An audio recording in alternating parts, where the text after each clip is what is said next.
Oh, hi! You found us! Or we found you. Wow. Ready? Yes. 1, 2, 3. We're excited! We're excited! We're excited! Shh. To talk about dementia. Well, hello. Hi. Hi there. How are you? My name is Nancy Nelson, and I am Dangle from Dangle and Dot. And my name is Kat Hartley, and I am the Dot of Dangle and Dot. And together, We dare to do dementia differently. And we think you can too. And so we're here to explore ways that we can reframe that negative stigma. that comes at you from the very beginning. And you can get buried in it. Yeah, you can hardly breathe after you hear it. So what we say is that we look at it in a little lighter and brighter way, and we're not overstepping any kind of feeling you might feel or that we might feel. We just kind of step over it and yes. And Nancy, those who are new to the show, what makes you, I call you, an expert of lived experiences? I was diagnosed 2 times. First with early onset Alzheimer's, and 4 years later with mild cognitive impairment, which I've stayed at, and I'm just sort of percolating here. Yeah, for 13 years now. Yeah. Yes, wow. Yeah. And I represent family caregiving, having lost 8 family members to all forms of dementia my entire life. Can you believe that? And watching the journey of the caregiver. And then having my own master class, I would call it. It was. Under my roof, caring for a brother that was born with cognitive differences. Mm-hmm. And then also a mom that was at the end of life experiencing changes. And so we feel like we're the experts in our own journey. We are. And maybe what we've experienced will help you get through your journey. And that's absolutely why we're here. And we're glad that you're joining us. We are. And we do want to really be able to talk about it from both sides. That's right. And you might look at us and think that Kat is my care partner. She is not, and is, if you know what I mean, because I'm with her more than I'm with anyone else in my family. However, we are just dear friends from the second we met. Just people kept putting us together for a reason. And now we're here to share some joy and some motivation. Yes, and learn about care pair, meaning that 2 people from the opposite sides can come together and can talk genuinely. Yes, and maybe even have some fun. Yeah, we can do that. But first, before the fun happens, or before seeing it differently, one of the toughest things to do, I think, when you are starting to suspect that someone has a cognitive something going on, and now suddenly you might be in a caregiving role, is facing your fear. And believe me, it comes from both sides. You might not think it would come from the caregiving side. It might only come from the person being diagnosed. That is not true. Mm-hmm. That is not true. It is changing not only those 2 people, but everybody that you know. And in your circle. Yes. Yes. And so it helps to know that you can sort of step here and step there, and there is a way to look at it differently. So Nancy, when you were diagnosed, perhaps, or you were thinking something was up, right? Mm-hmm. With the cognitive changes, the changes you were experiencing. Mm-hmm. Kind of getting lost on streets. And I traveled the streets for 20, 30 years. Yeah. And all of a sudden I'd get in the car and the street would not connect with anywhere. So what kind of, can you describe what kind of fear you were facing? Oh dear. I think you have some expletives. I do, but I'm going to save that for in person. but yeah. It is scary. It's scary. It's scary. And the first thing is to not respond to it because you are in fear. Right. When I started not being able to directions, not be able to find places or get there late, or are you coming, kind of thing, when when the phone would ring. And it slows you down. It makes you think, wow, right? Puts you in a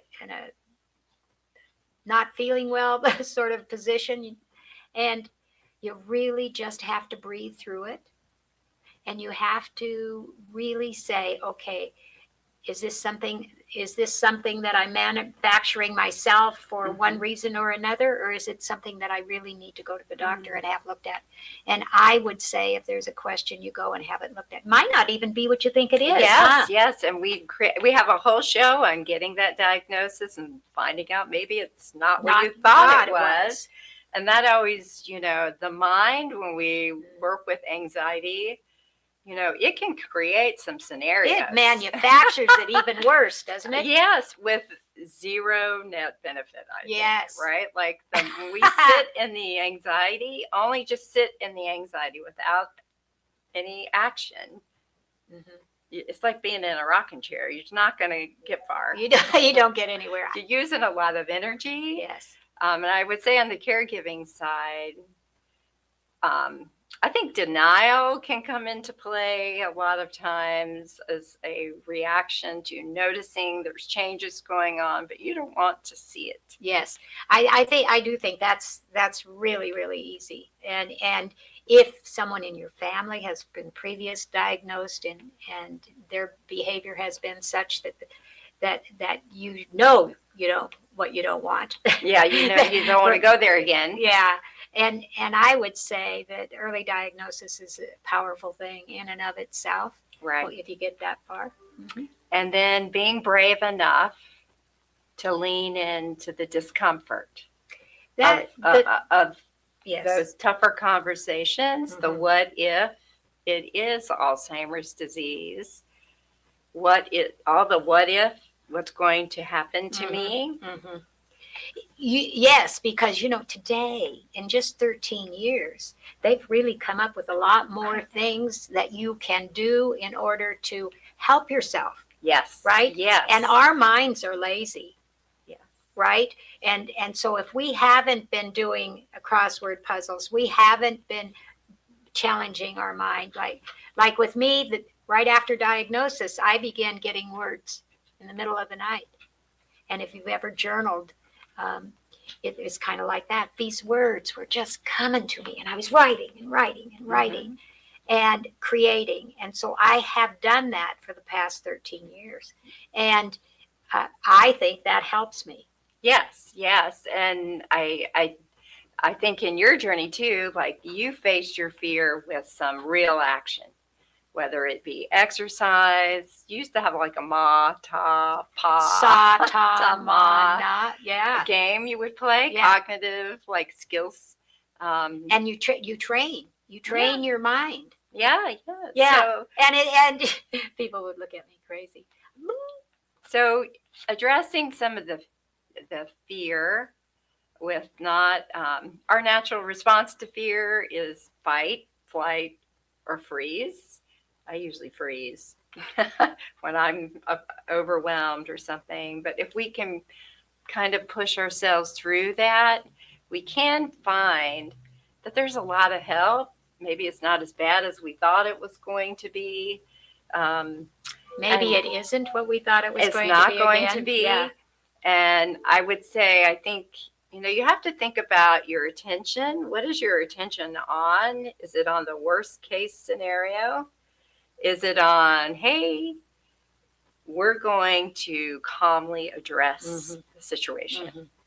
And I don't know why, but I took that road. She did. My dad had passed previous to this, and my getting the diagnosis, and I knew nothing about it until really late in his process. But I didn't stop. I didn't pay any attention. Even a child who had a father that passed from it, you'd think that I would have, no. That was because, why? I'm living life good, right? Until I wasn't. Yeah. So what other ways, once you got the diagnosis though, Nancy, then it's a real heavy package in your lap. It is. And so what kind of fearful, sure, it goes to the future, right away. I'm going to end up unable to care for myself. Yeah, well, sure. Sure, 'Cause right. isn't that what a lot of doctors say, tell you right out of the gate? Get your affairs in In order. Right. Right. And if you don't know much about it, so the knowledge is power. Ooh, I like But that. getting up and taking action Yeah. is the wisdom part. And even just like the knowledge, knowing that the end stages of Alzheimer's disease can be 15 or 20 years from a diagnosis. Yes. Now, if you close up shop right at the beginning And right, give up and sit down and just over, hold your hand out for someone else to fix you, because that's pretty much what the medical system does today. Yeah, imagine all the grandkids or experiences that you could still possibly have. Right. Oh in my this gosh. period of time. Yes. Yes. Yes. And do you, in the fear, do you bring family members in or do you choose not to? It's a real personal, Yes. I brought my kids in right away. Going through that door to get the diagnosis, my daughter said to me, Mom, are you sure you want to open this door? Why are you doing this? You're 70 years old. Why are you doing this? And I said, because for my peace of mind, I need to know. And if there's something that I can do to help myself, you bet I want to know.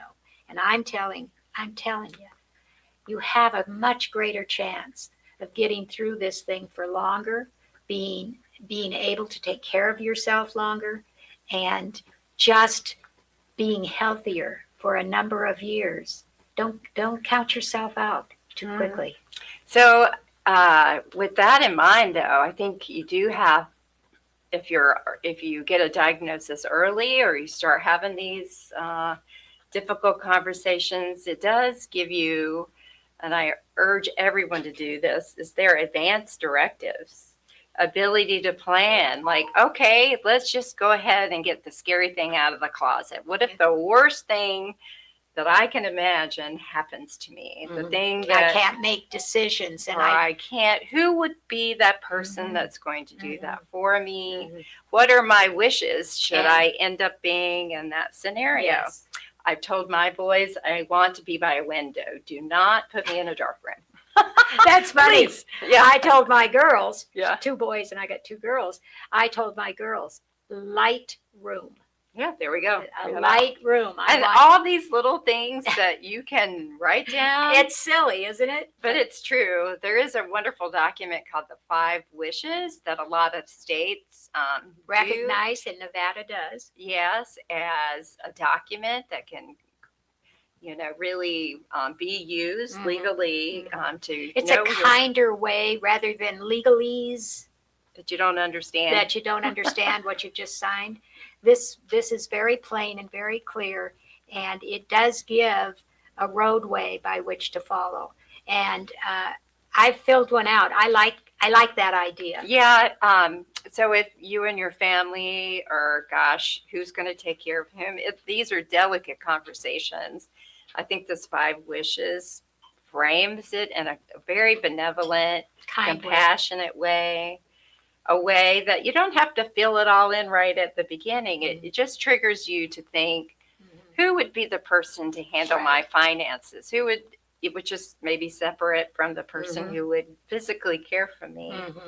And then all those fun things. And and talk about it, because it lightens it when you talk about it. It does lighten it. And you might hear something that, oh no, I don't want that to happen. I don't want that.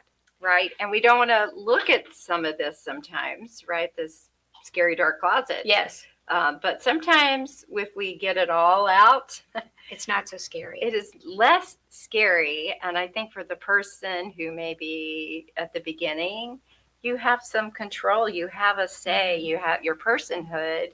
And they know, the family, know how the feelings that you have, and it just different decisions are made. Right. So yeah, it's just something you should do. Yes. In my professional experience, I have found that the legal system, hospitals, when it comes to Alzheimer's disease, are not prepared very well for the emergency situation where suddenly somebody has an event that is scary or requires quick action. That's to me where the planning ahead would have been And so the much kids better. look at one another and they say, we don't know what mom wants. Yeah, or there can be, of course, fighting between the siblings and who does what. So trying to address those things as early as possible can help lessen that. And I think this is a great time just to stretch. Oh, and take a break and think about facing fears and maybe not having them. Hi, I'm Dangle. And I'm Dot, and together we're daring to do dementia differently. And we want you to come along with us on our mission to bring more hope, brightness, and light around a tough subject. Brighten up. So how can you support us? We do have a book, an ebook at the moment called Dare to Do Dementia Differently. You can find that on Amazon as well as on our website. And another thing we enjoy is coffee. We like coffee. And so you're able to buy us a coffee in support of our mission.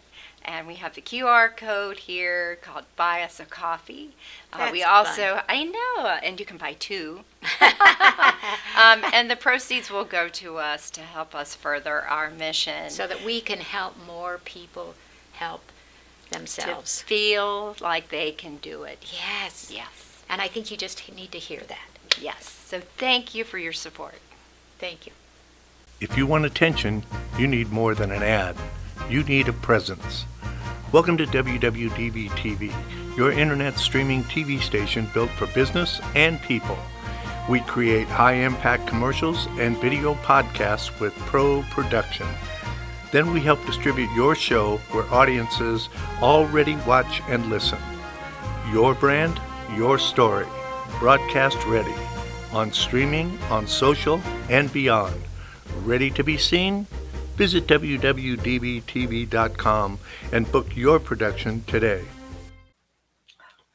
Hi, we're back. Hi. Well, we're facing fears today. I know that it's scary.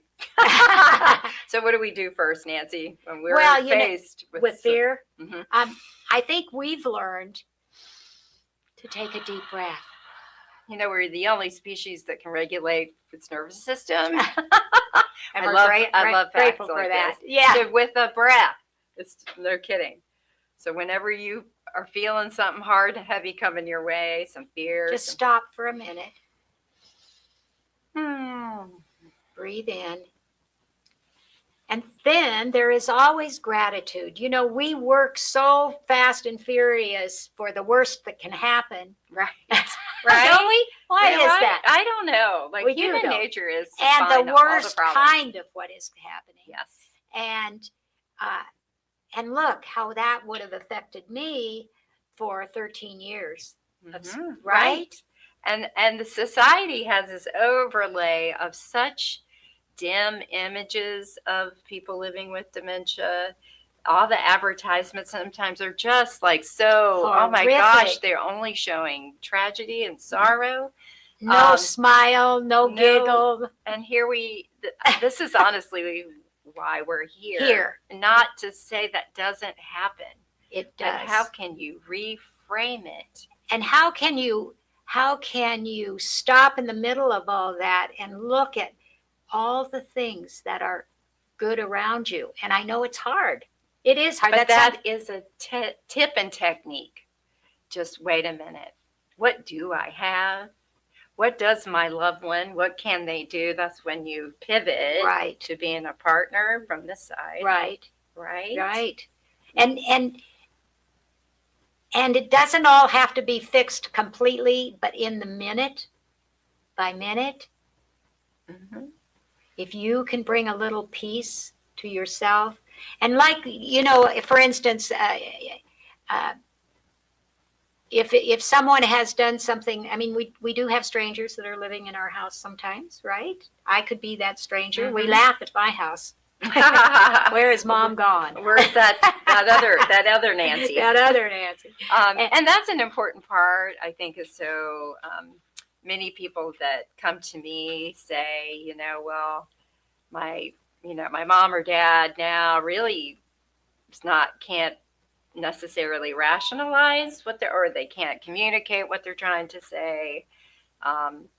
If you were fortunate enough to have a loving relationship with that person, I think it's always helpful that you are the caretaker of who they really are and what you knew about them, what you love about them. And if you could close your eyes and have a conversation with that person, and what would they say and tell you to do? I have found that so helpful. And I think that would be helpful.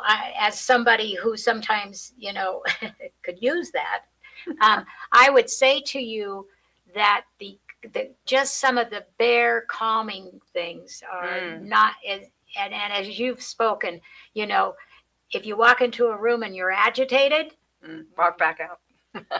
You're not going to get anywhere. You're not going to get anywhere, really. So we're asking so much of you. Yeah. We're asking so much of the caregiver. I'm sorry for that. And I see it happening at my level, and I have a lot of workarounds. And I'm doing pretty darn well, but it takes me a lot longer to do everything. And there's every once in a while I say, oh my goodness sake, what is happening here? And I don't look at the times that it's going to get worse. Right. And but I think, and maybe sometimes you don't want to look at the times that get worse, but some of us on the caretaking side and in the family, we need to. And of course. Actually, it is in your best interest. Absolutely. Right. In the long term. Absolutely. Again, not to be faced with some emergency situation where things are signed quickly, or someone could end up incarcerated. I've seen that before. It's not a good space for quick. No. Planning serves so much more. And it might not unfold in that way, but I think it gives the family a little sense of their own due diligence. We've done our thing. Now we can relax on being with you. Yes. Yeah. And working at it together. So early diagnosis allows that. Yeah, that's true. You start a new relationship. It's not the end. It's a beginning. You start a new relationship being able to just listen. Sometimes that's all it takes. And sometimes, our side is too far along and we don't take those minutes. We can't. We lose part of ourself. And so the pride comes in and says, I can't say that. I can't tell them that. And so what do we resort to? We get angry and we say things that we don't mean, and all of that goes on. And so we're saying, it's hard on both sides. Definitely. It's really hard on both sides. Yes. And so, and I think with this facing your fear conversation, and I would say on the family care partner side, if it's just you and your loved one in your home, one of the things that I'm asking you to think about is, who else is going to support you on the journey? Because you will be taking on more and more responsibility, maybe bill paying and shopping and starting to take on more and more of the household things. Yeah. And then we might have some physical decline that we have to start taking care of. And so I always laugh when you go to a care facility, you'll find that there's about a team of 8 people doing what you were trying to do 24/7. Yeah. And you already know that math does not work out. Yeah. So if you are a family care partner, and I know there's a lot of promises made in those relationships with a spouse or a parent, have some soft edges of how it might unfold, and that you need to think about who is on my care team friends, distant relatives, a good friend down in the neighborhood.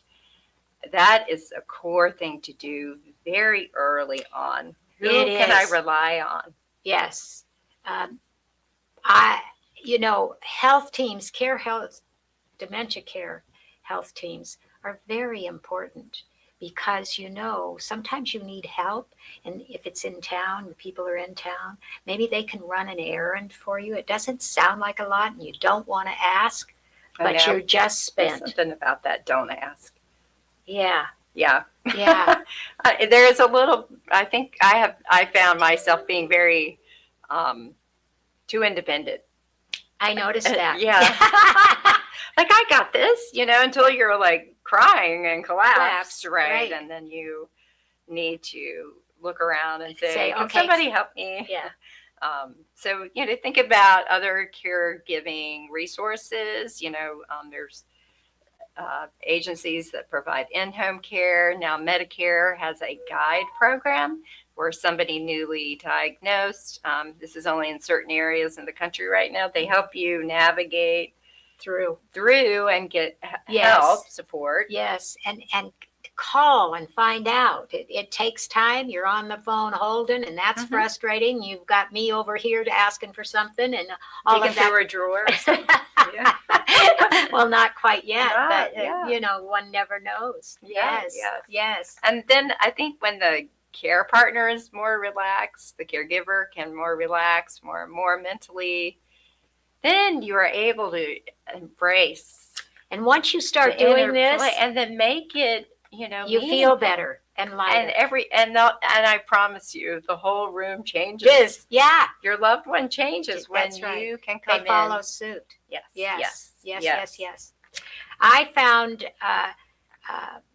when I started writing poetry, I found I have a poem that I'm going to read to you today, and it's about this. It is about how people feel, and this. The setup to this is that I was in a business networking group in the morning. So you spend 2 hours, right? For over 3 years. And I decided I was going to read them the poems that were in my book, or a poem that was in my book. And people didn't know what to do with that, right? And so when you talk about making yourself say yes to going out meeting somebody. So one of the gentlemen that was in this business group, I wrote this poem for him. I didn't see him for a year after I quit the group because of the diagnosis. And I wrote this poem with him in mind. So it's called A Cup of Coffee. In the morning's heat, sharing coffee and ketchup, long since last seen, a dear friend, soon to confess he didn't know how to act or what to say. He stammered to grasp sympathetic words, multiplied his fluster and progressing pink cheeks, all adding to his honest dilemma. To the rescue flashed my usual ready to smile grinny grin, a hug and hello, quick break in. One not from confidence, but he wouldn't know that. Only I, feeling the crumble inside, realized that my smile, seems not so. Forthcoming and faithful.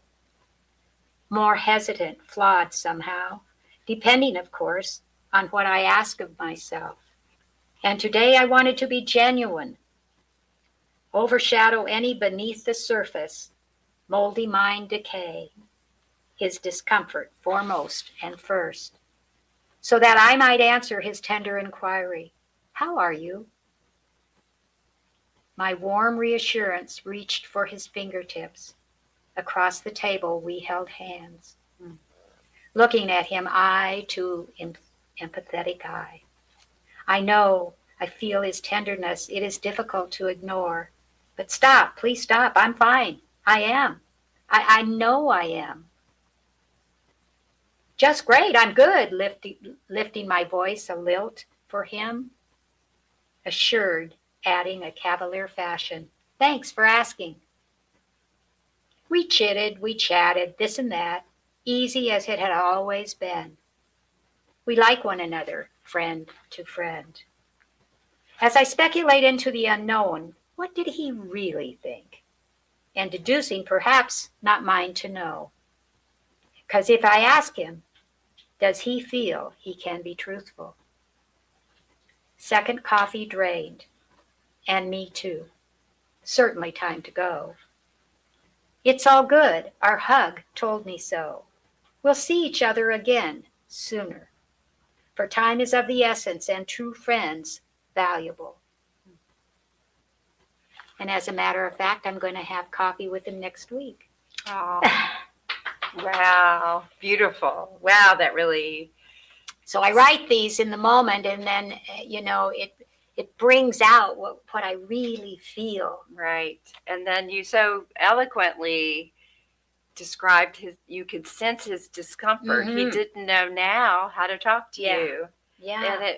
And there was something about his perception of the diagnosis that made him internally afraid or fearful or uncomfortable. Yeah. So, Nancy, what would you tell like a friend of yours who's going to go talk to somebody newly diagnosed? How could they now approach their friend that they've had for a while? Right. I think with openness, I think go to a familiar place.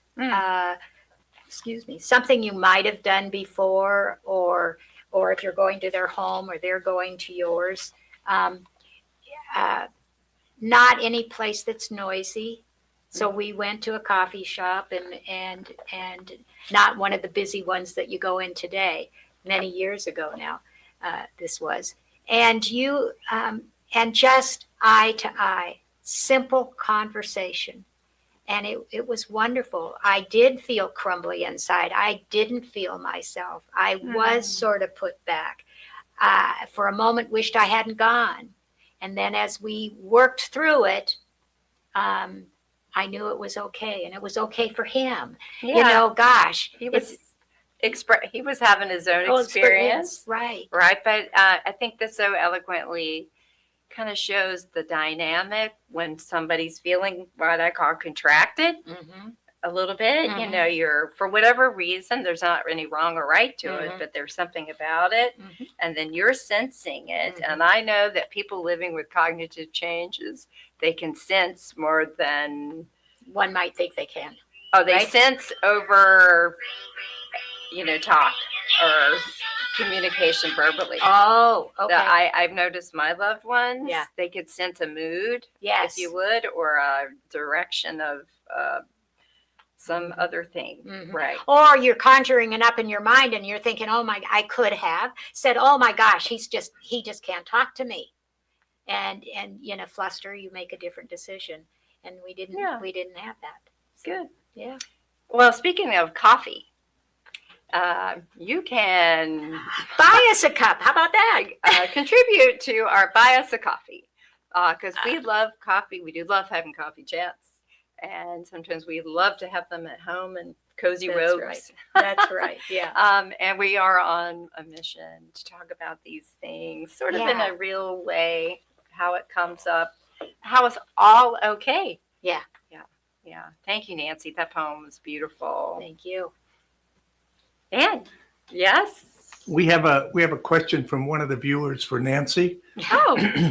oh, When you read these poems later, in other words, I understand they come to you and you write it down.